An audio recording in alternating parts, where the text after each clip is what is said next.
Hi, and welcome to another review. Now, in this episode, we're going to be taking a slightly different take, because in this episode, I'm not going to review a movie, I'm going to review a game. And the game I'm going to review today is Anno 2070. But first, I think we've got to take a look at the trailer. Peggy 7.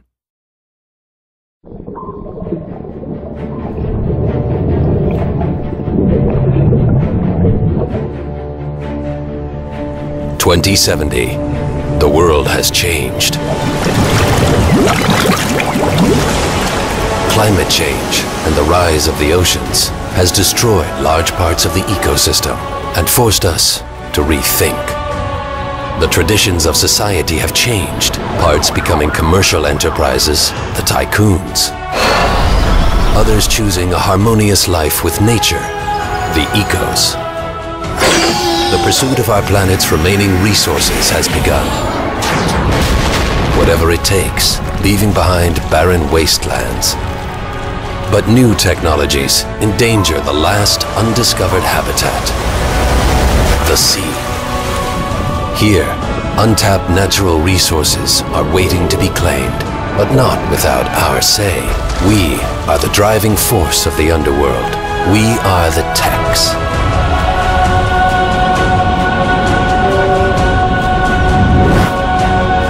Anno 2070. Time to create the future. Well, yeah, the trailer pretty much already described what you can expect from the game, but I'm just going to go over it. Anyway, so Anno 2070 is the latest installment of the Anno franchise. The predecessor to it was Anno 1404, which I also have, which I also played, and it's also a very good game. Now, what's the plot of this game? Well, pretty much the trailer sort of already said it, but I'm kind of gonna give my own take on it. The plot of this game is essentially that in the year 2070, pretty much all of the ice caps have melted, and essentially the entire planet gets flooded, save for higher level regions and all that. And humanity is essentially now squabbling over the last pieces of remaining land and resources. And that, right from the bat, sort of makes this game, how can you put it, an in-game sequel to Waterworld almost, which to some degree is kind of ironic considering that the island that the protagonists in Waterworld land on, with all the mountains and all that, it's like the first thing you see. It's like these big, huge mountains to the side of the frame and all that. There's this big, huge valley and all that.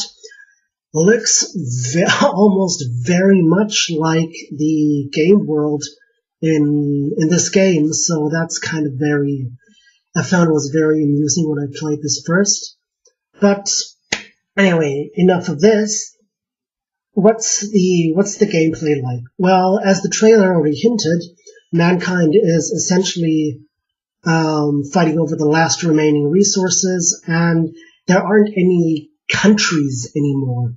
Like, that's one of the few things that you find out or you notice very quickly, is there is no mention of countries in this sense. Yes, you do get a sense of the nationality of the characters, of the NPCs, by the way they talk. I guess in the English, I only have the German version. I don't know how it's like in the English version, but I would assume in the English version they have different accents. Like, for example, I know that Rufus Thorne is supposed to be British or something, and of course with Vadim Sukov, one of the NPCs, it's clear he's Russian. But essentially there are no more countries on the planet, and mankind has essentially grouped into these three fractions: the tycoons, the ecos, and the techs. Now, the tycoons are essentially this big worldwide spanning corporate empire known as Global Trust, which is essentially based on energy, coal, oil, etc. The ecos are, as the game puts it, a conglomerate of different ecologically based organizations, all under the banner of an organization called the Eden Initiative.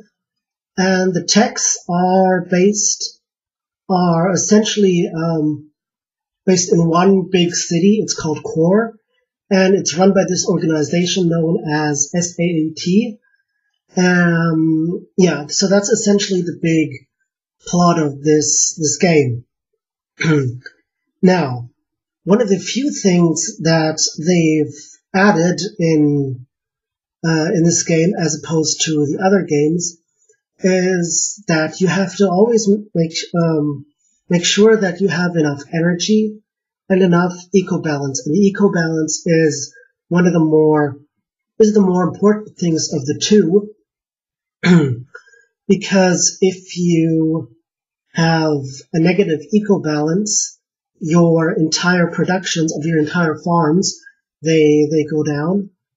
And so it's and you can get an eco-balance of, let's say, it's 500. Well, the eco-balance upward is like 999, and the eco-balance downward is like minus 500. And yeah, so you always have to make sure that you have you sort of have to balance it out with your population and the energy and all that. And yeah, to the gameplay, another thing what's also very interesting is all the fractions are very how can I put this? They're very cartoony in the way they're organized and the way they're portrayed. For example, the tycoons, they only eat fast food. They consume a whole bunch of resources and all that, pretty much what you can expect from your cartoony corporate organization, and all that. And the ecos likewise are very, very cartoony. They're all like worried about the environment and, oh no, what happens if eco-balance drops to minus 20 and all that. And what's also interesting is the ecos, they don't eat meat. Like, there's no way of producing meat for them and all that. And the techs, of course, talk in all kinds of scientific parlance and stuff like that. So it is kind of cartoony, but once you get over it, it's okay. Now, another thing to the gameplay, and this is sort of getting into the pros. Excuse me.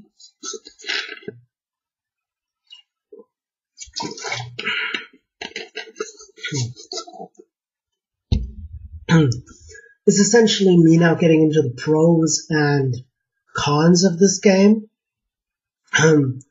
Now, the biggest pro this game has is, of course, the graphics. The graphics in this game are phenomenal. They're just brilliant. If you can play this game with full graphics on, everything on max, it's wow. Wow, that is pretty much the only word I have to describe this game. And I've recently played Anno 1404 again, and that kind of made me realize how cartoony even this version of the Anno franchise is, even though even this version, even Anno 1404, is very detailed in comparison to its predecessor, 1702. But yeah, the graphics in Anno 2070 are phenomenal. And there's also even much more level of detail when talking about the graphics. And just like in pretty much every other Anno game, or at least like in Anno 1404, you can go into the postcard mode, where you essentially have these wonderful, get this wonderful panorama view of your city, of your island. And once you reach the executive and the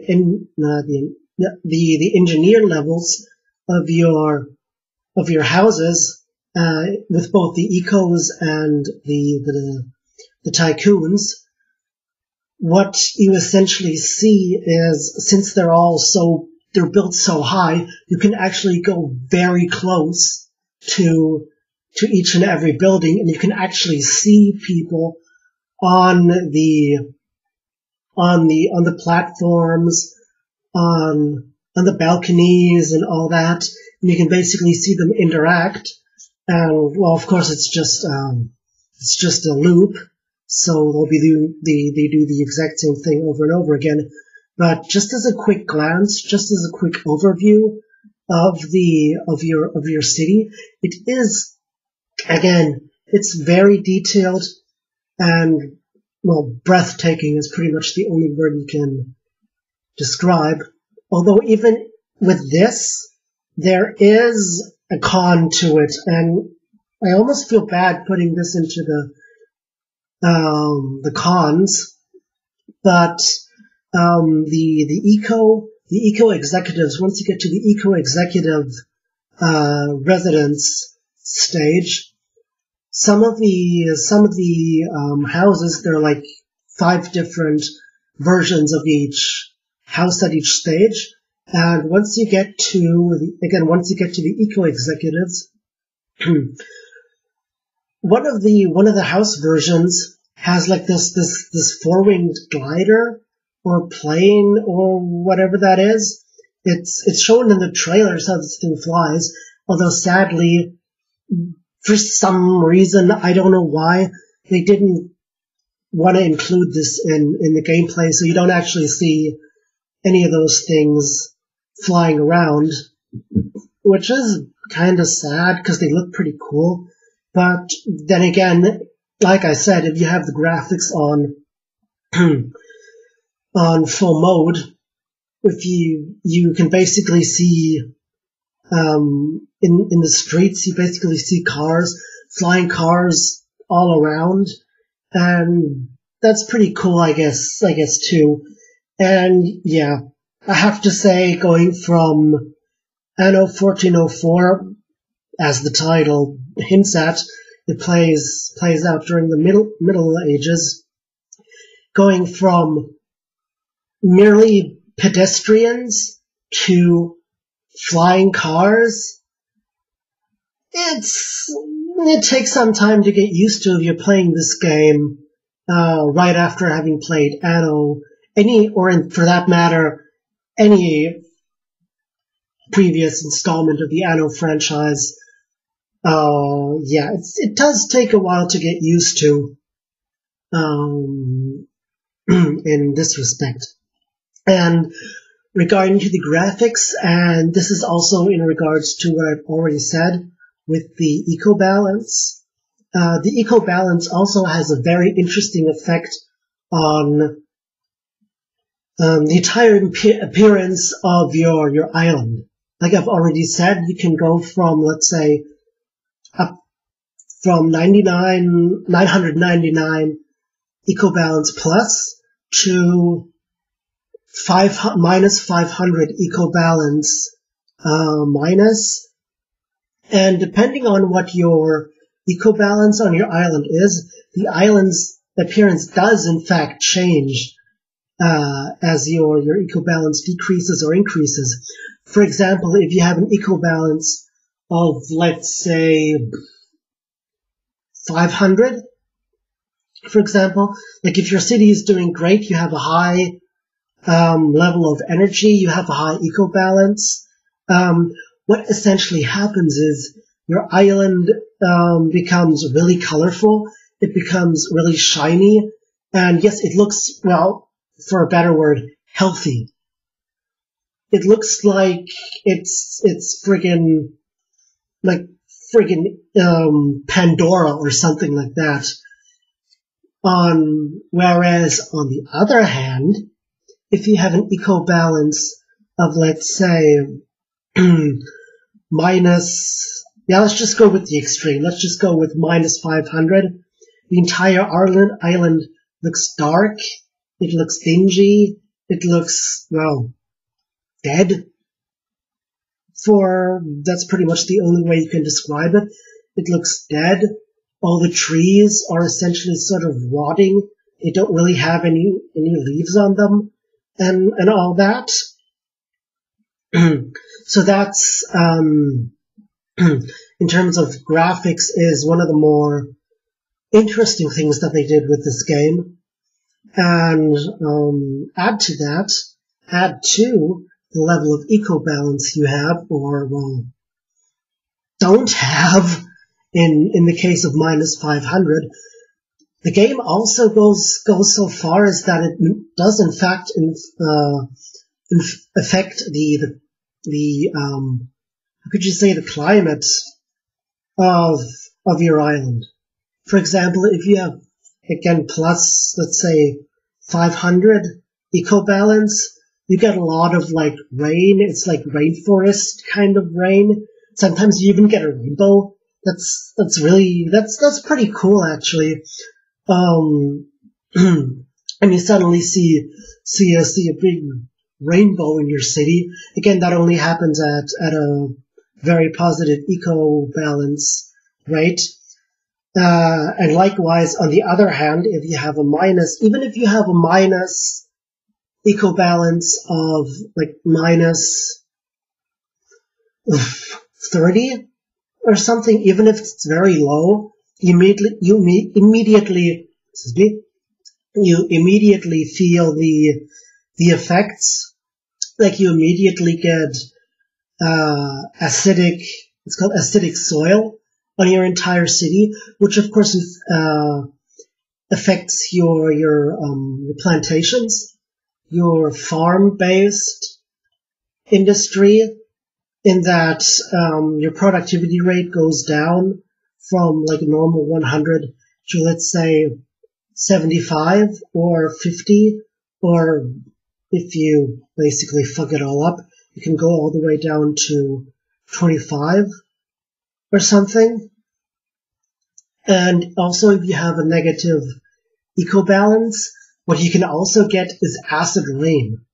I think that's pretty interesting that you can actually get that.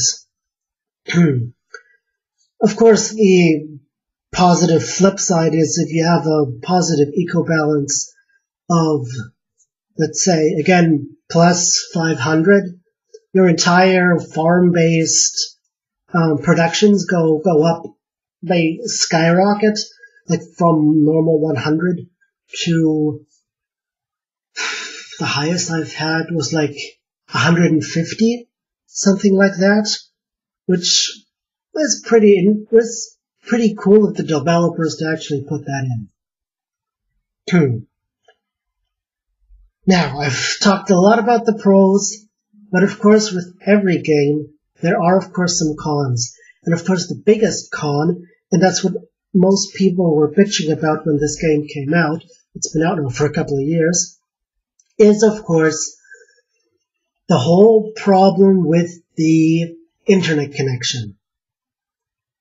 In order to even play this game, you need a Uplay account. And of course, the game you have is of course tied to your YouTube. Your YouTube account. Yeah. Your Uplay account. Which of course means that, and that was the problem that I had. The first Anno copy I bought was used, and then I couldn't play it, because of course the game I bought was already tethered to the the Uplay account of the previous owner, meaning that unless you have the account password and all the account data of the previous owner, you do actually have to buy yourself a brand new game. Now that's that. Also, if you play the game, you also have to have a steady or permanent internet connection if you want to play this. Now, of course, you can play this game offline, but since you have a Uplay account, in the game you can also win awards and all that fun stuff, but if you play offline, you can't win any awards or any of that stuff, which is kind of dumb, and the computer or the game immediately recognizes if you're playing offline. It'll tell you something like, you are now playing the session of a different player or something. And so yeah, that's pretty much the biggest con in this game. And one of the other cons, and it's also something that bugged me about 1404, is that, let's say you want to play this game, or let's say you're playing this game on full mute, and you're listening to other music in the background, or you're listening to, I don't know, a podcast, whatever. And you're playing this game, you're listening to whatever you're listening, and let's say you want to skip tracks, or you want to heighten the volume, increase the volume, or something like that. And of course you do this with the additional buttons on your keyboard. Now, while you're doing this while playing either Anno 1404 or Anno 2070, what will happen is the game disables the keyboard shortcuts, meaning you can't go into the postcard view or something. You can't press the button for the quick save. You can't, there's the possibility to number your ships, just press Control and then the number you want to assign it to. You can't use that anymore, which of course is really shitty if you don't play this thing with a mouse. So yeah, that's one of the cons again of that game.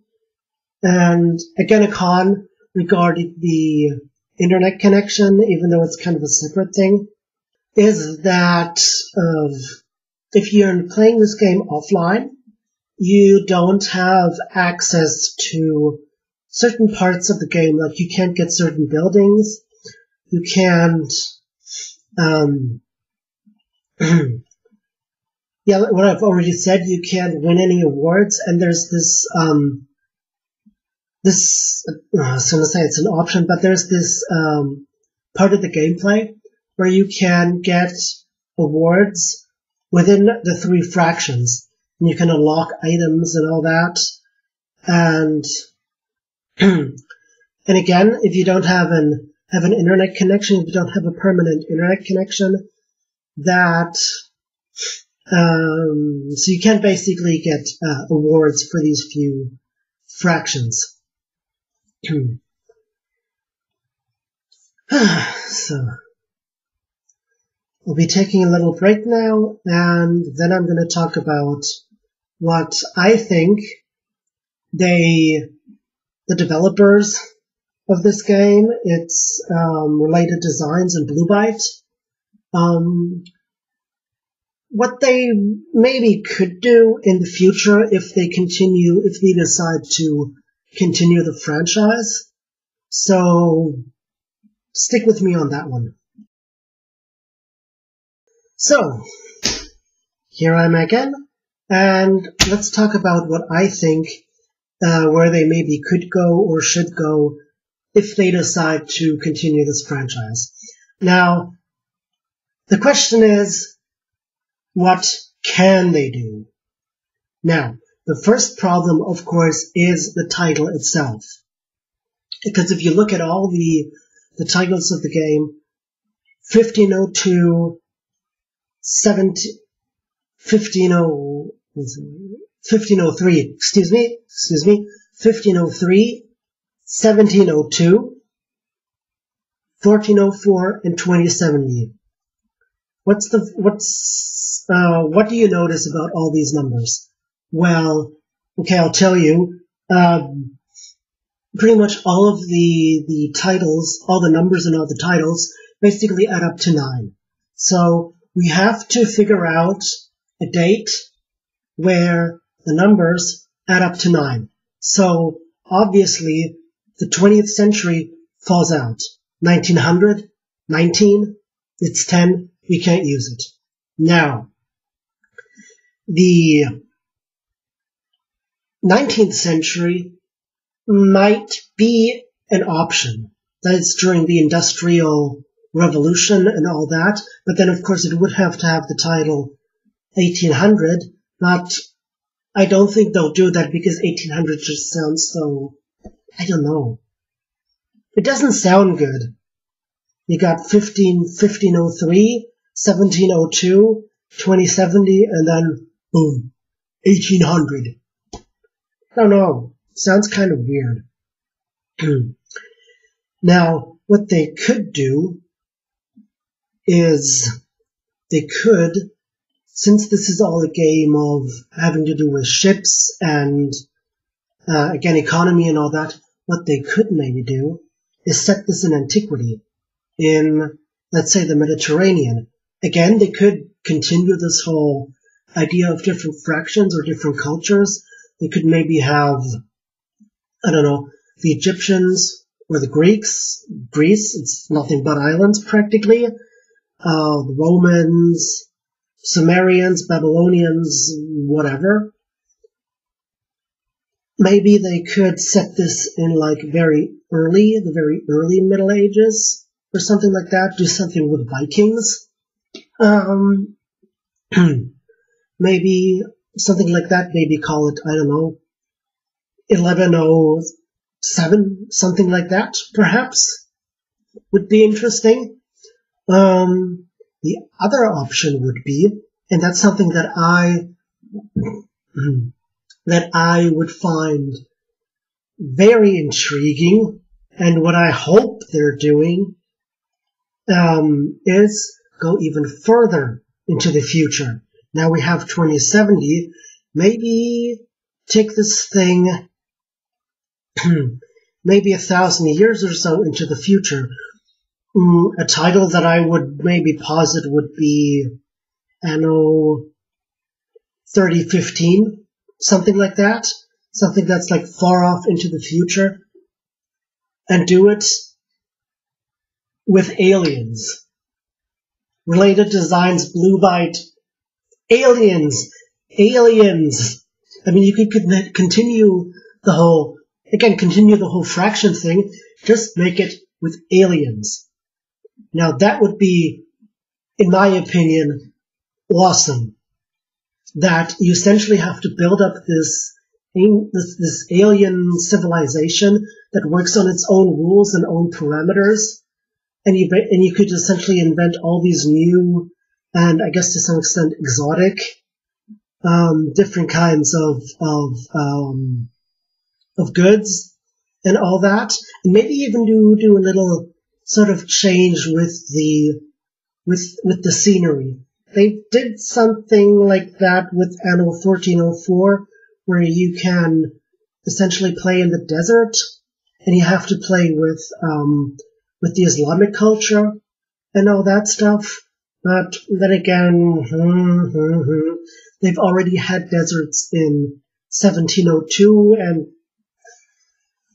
it's not really new. What I would really like to see is, first of all, snow. That you could do something with snow. And second of all, space. Do something in outer space. Now, in Anno 2070, you have the options to play underwater. You can essentially build You can essentially build a whole production line of that for the techs underwater, as the trailer already hinted to. Do this in space, which of course would lend itself to some very interesting ideas that, for example, what the Ark is in Anno 2070, the space station could be in 3015, I'm just going to call it that now, and that you basically have this in space, and that you can go, or that you could make it so that you could certain resources, like, I don't know, carbon or whatever you can get in space, you could only get there, so you have to go up. And of course, space would be kind of cool, because it would open up to some very interesting ideas in terms of disasters. Like, you could make a comet or an asteroid or something like that fall into your planet or something, or even have the entire idea of the space idea play out on like an asteroid belt or something. That would be pretty interesting. Or of course, a black hole, something like that you create this little sort of black hole kind of thing where everything that goes near it kind of gets sucked in and you never get it back. That could be interesting. Or solar, what are they called? Solar flares, solar winds, something like that. That you need this sort of protection mechanism or something. Again, you could maybe do something that you could, again, develop things. That would be very interesting. So, yeah, that would be a really interesting idea to have it play in space. And of course, like I said, aliens. Or just make up some entire new terrain or something. That would be very interesting. And I'm very interested to see where they're going with this franchise, if they're thinking of continuing this. I haven't read anything about it so far, but I'll keep you updated. Certainly, I'll maybe post something in this regards. Yeah. So much for my rather quick, I know it was a rather quick review of Anno 2070, and I'll be taking another break, and then I'm going to be talking about the version that I have, specifically the king-sized edition. So, don't go away. Okay, I'm back, last time today. And now we're going to be talking about the version that I bought, which is the king-sized edition. See, here it is, king-sized edition, king-sized edition. And as you can see, it really is friggin' king-sized. There's a lot of stuff that comes with it.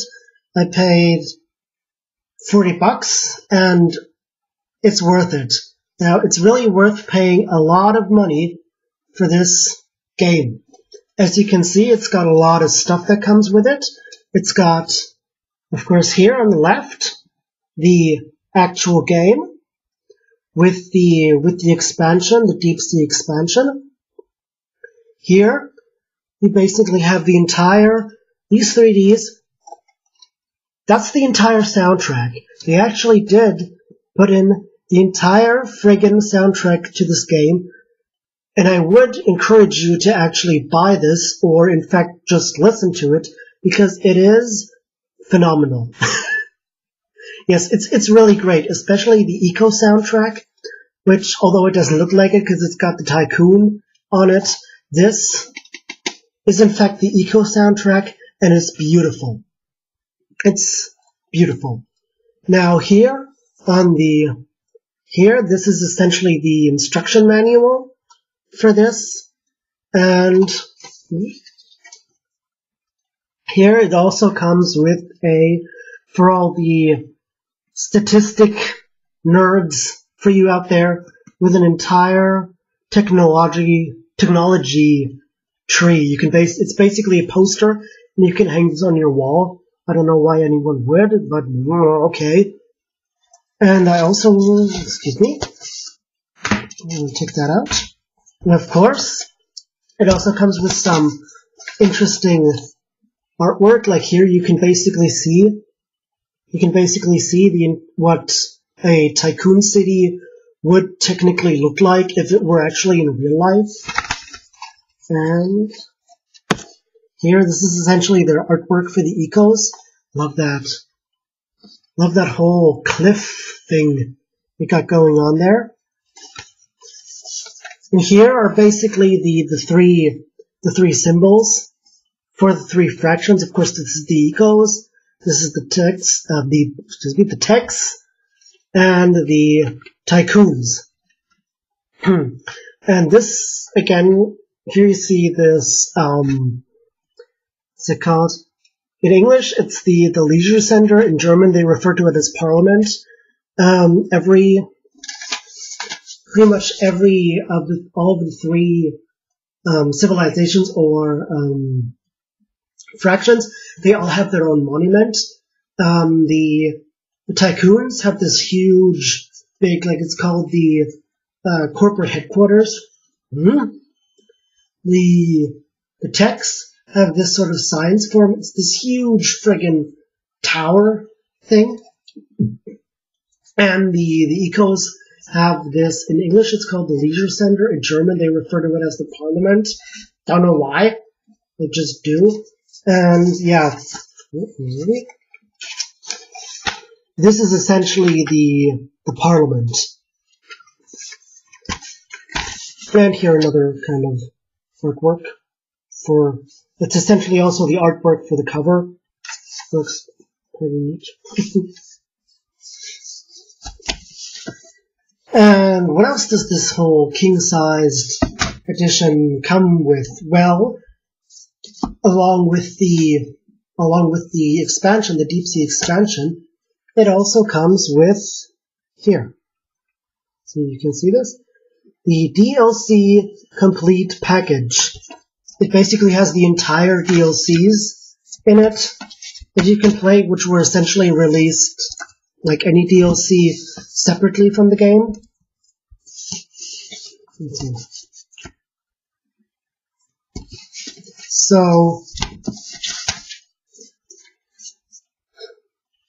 So yeah, if you buy it, I encourage you to buy the king-sized edition. It's like said, it's got pretty much everything you need. It's $40. I paid $40 for this, which for this game, once you're done collecting all the collectibles, you can get all the trophies and all that. That takes a long ass time, and $40 are definitely worth the price for this.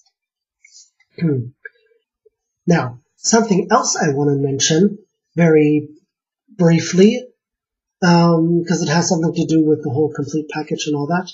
If you decide to actually buy this game, which I would encourage you, if you're into this whole simulation thing, and if you have a sort of futuristic kind of thing, if you're interested in all that, in all the future gimmicky kind of stuff, do the following. Go to Google and search for the ARRC mode. Do it. Install it.